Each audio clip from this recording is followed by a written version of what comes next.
Mana endida bugungi kunlar ishlar boshlab oldik. Mana avtomat mashinalarni ozgina tavsiya berib ketamiz. Mana Cobalt mashinamizga kolobka qo'yishgan, chiylab qo'ygan. Biz Hyper'ni ham kolobka qo'yib beryapmiz. Serialari zo'r chiqyapti. Shundan ko'pchilik tavsiya qilyapmiz. Avtomatga ham qiziganni ham kolobkani ko'mirlari zo'r, hech qilmayapti. Hozir o'shani qo'yib o'tib ketyapmiz. Mexanika kolobka qo'yib bermanglar. Mexanikaniki chiylab qoladi, arzon kolobkalar bo'ladi. Mana kolobkani o'zini smaskalar bo'ladi. Barabanga, palazga shuni ishlatsin, kolodni yana ham chiylash kamayadi. Mana o'sha mexanika kolodga qo'yib qo'ying. Bular chiylab qoladi.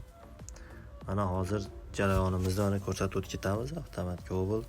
Mana hozir Nexia'miz seplena pedali kengayib ketgan, boltini ham g'ajib olgan, shuni ham remont qilib o'tib ketyapmiz. Pedal pastda skorga solsam g'artillab tushadigan uchun mana yangi boltlar qo'yib, taylarni svarka qilib kichkinaytirib teshing. Shuna xizmatlar bo'lsa murojaat qilaverasizlar. Aloqadamiz, nomerlar pastda qoldirib ketamiz.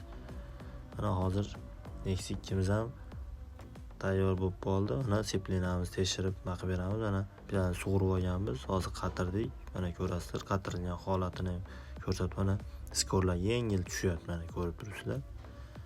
Yaxshi bo'lib tushyapti. Seplena ham tepada. Cobaltimiz mana smaskalarni surkab, kolodkalarni almashtirib oldik mana.